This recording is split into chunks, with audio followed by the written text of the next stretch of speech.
Good afternoon and welcome to the final Lunch and Learn of the Office of the Healthcare Advocate for 2022. We hope that you have had a good year.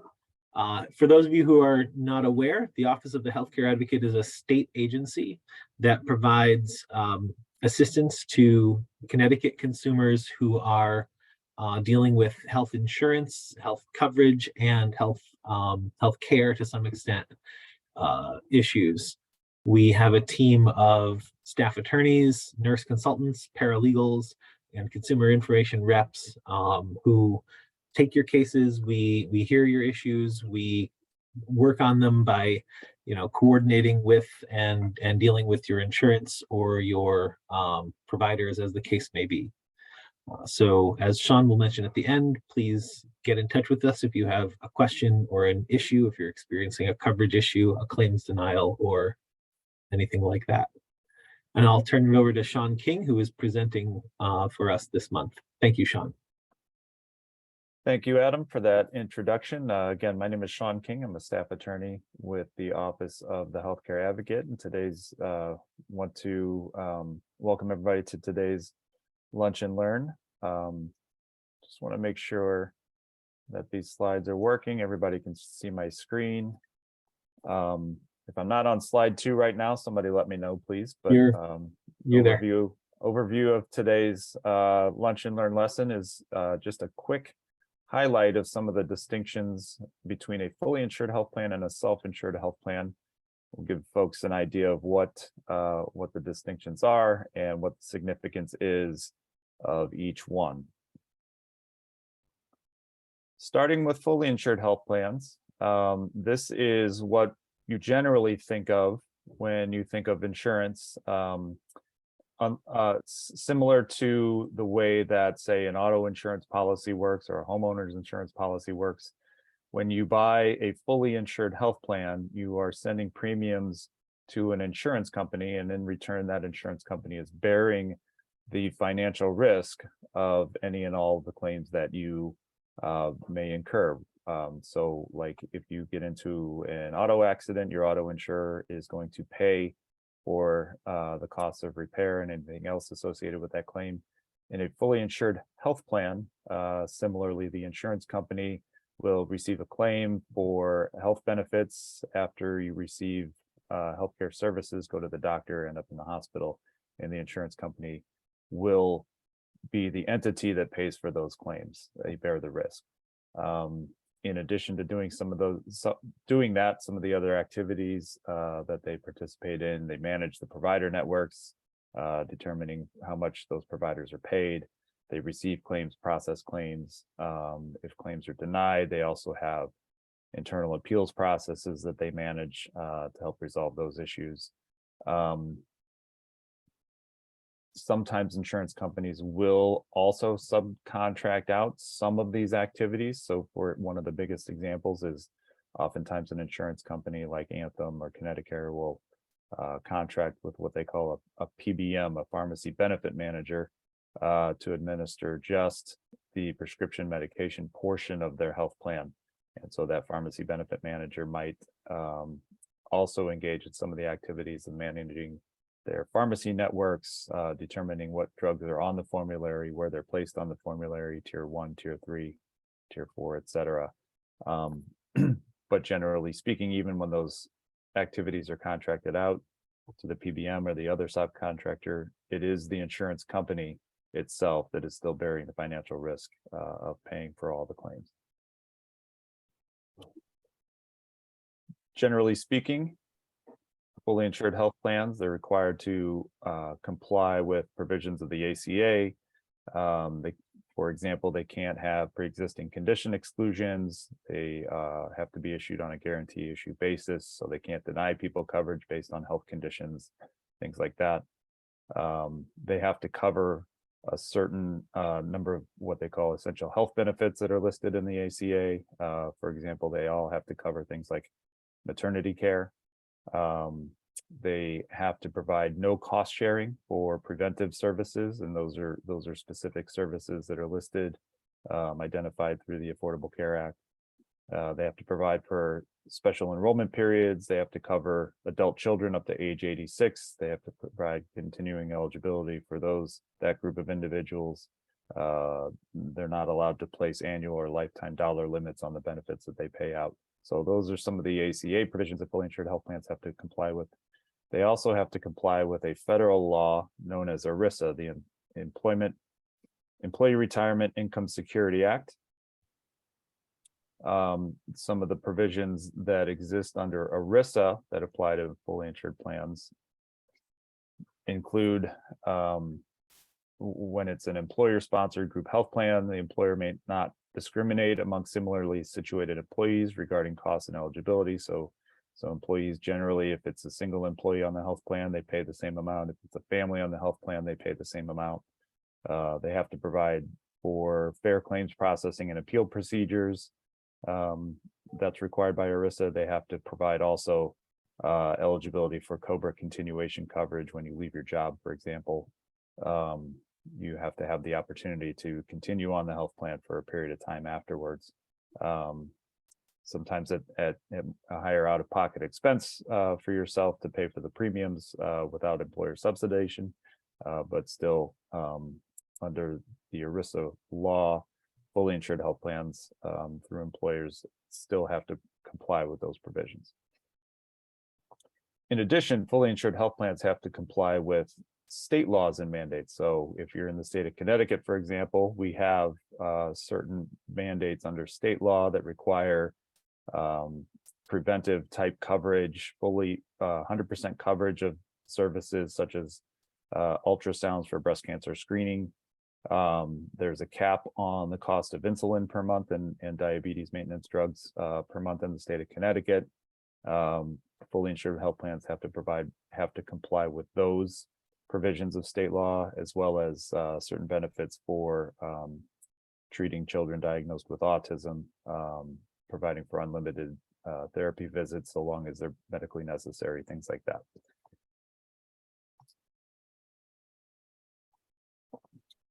Self-insured health plans are a little bit different.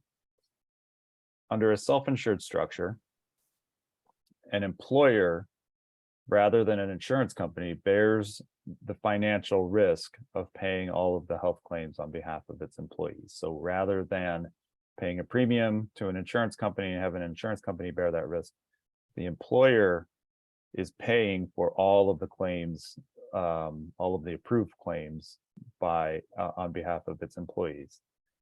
Employers typically aren't in the business of health insurance, however, so they will almost universally contract with an insurance company as a third-party administrator.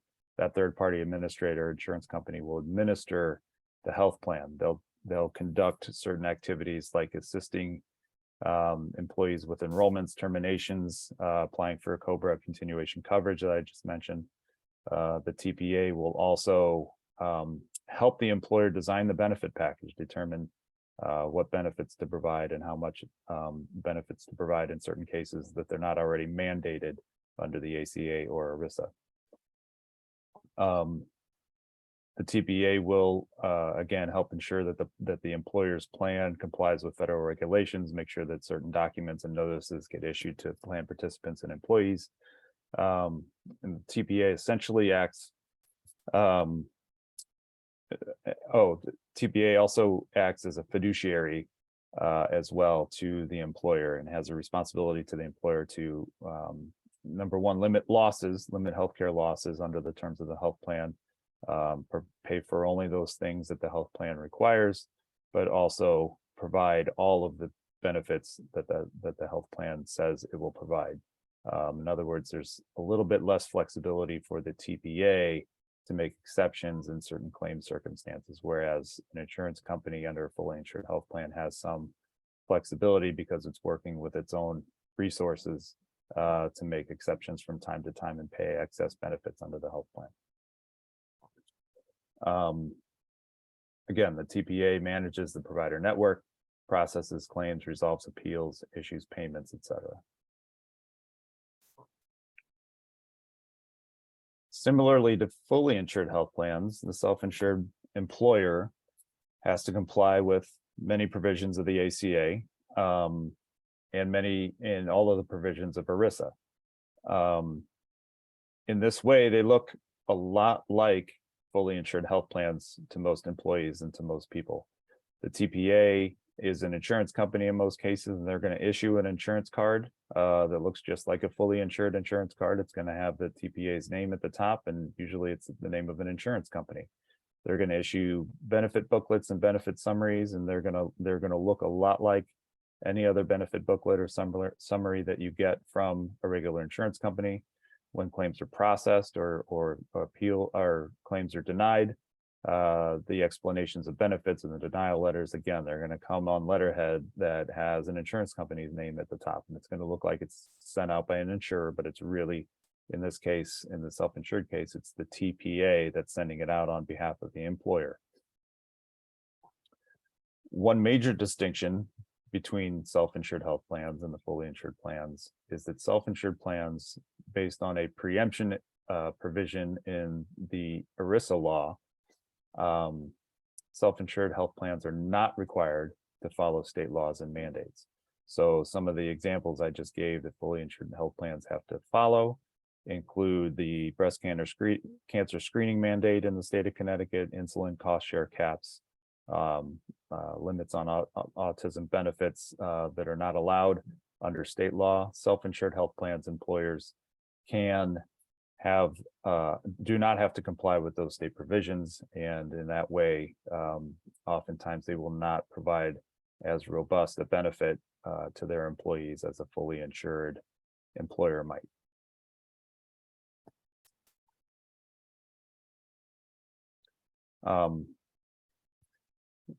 One reason why this makes a difference, and especially in the cases of some smaller employers, the employer is not subject to regulatory oversight regarding its solvency and financial strength before it issues an employee health plan.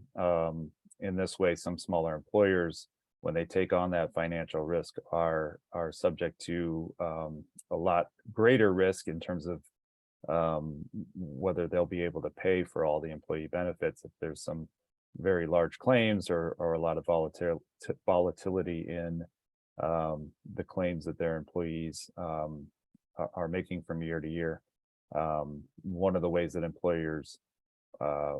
one of the things employers will do to hedge against some of this risk is they'll purchase what's called a stop loss policy. It's essentially an excess loss policy that will kind of cap the employer's risk and pass that risk along to a separate insurance company.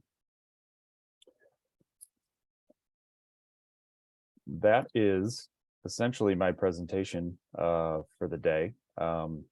I hope that was a helpful overview for everybody regarding some of the distinctions between fully insured and self-insured health plans.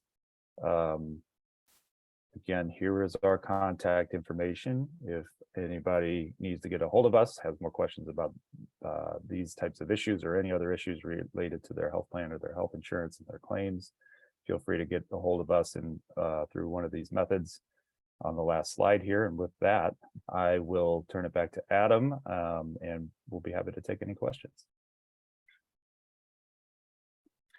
Thank you, Sean. I have one question. You mentioned the different tiers of drugs, and even within our own family, I find that we pay vastly different amounts for different drugs that we take periodically for whatever illness we have. I understand the PBMs kind of set these things, but how do they set them? I mean, is there a criteria? Is there a how do they come up with these drug regimens? That's a good question, and essentially the answer is there are no criteria. They basically are requested in most cases to cover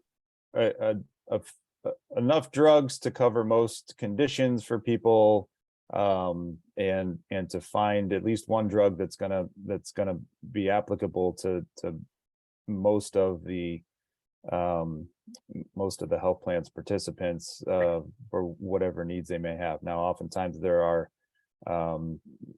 multiple competing drugs out there in the market that people can choose from and doctors can choose from when treating a particular condition, and whether any of those drugs gets placed on the formulary and where they get placed on the formulary, whether it's tier 1 or tier 3 or 4, that type of thing is largely the product of negotiations among the PBMs and the wholesalers and the manufacturers and the pharmacies themselves, and the ultimate cost to the consumer is arrived at on a drug by drug basis, depending on manufacturers and which pharmacy you pick it up at, and a whole host of factors that really cannot be summarized either in this Zoom session or even easily in a much longer discussion. Different tiers, are those all the drugs in tier 1 cost more or less than tier 2, 3, 4, or are they just grouping?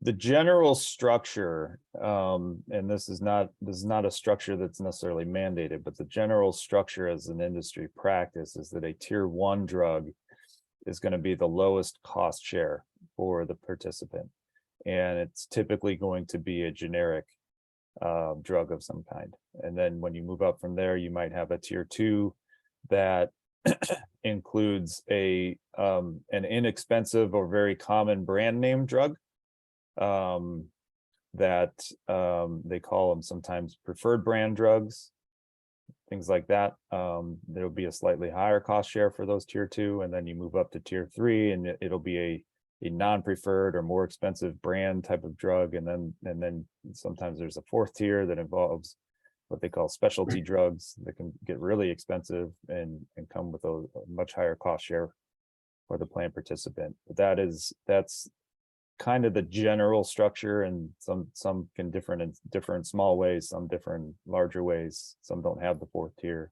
There may be a 5th tier in some cases. And one follow-up question.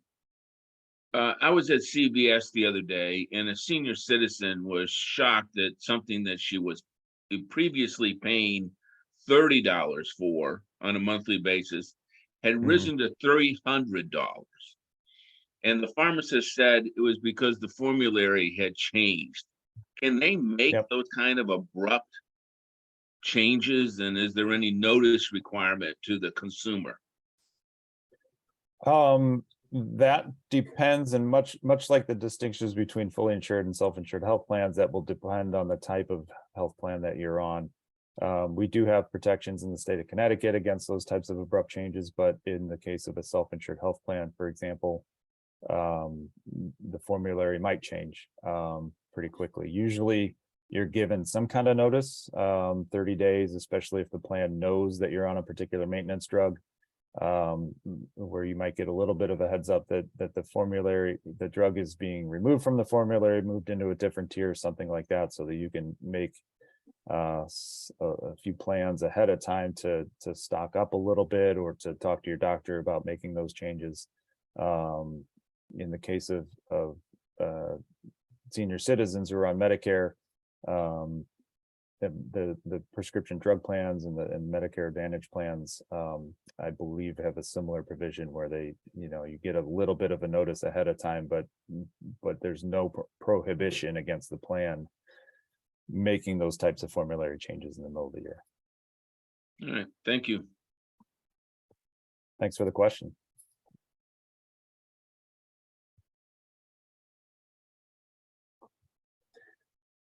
All right, I think that concludes this December Lunch and Learn. I'm going to stop the recording, and thank you everybody who showed up. Thanks for the questions, and thank you, Sean.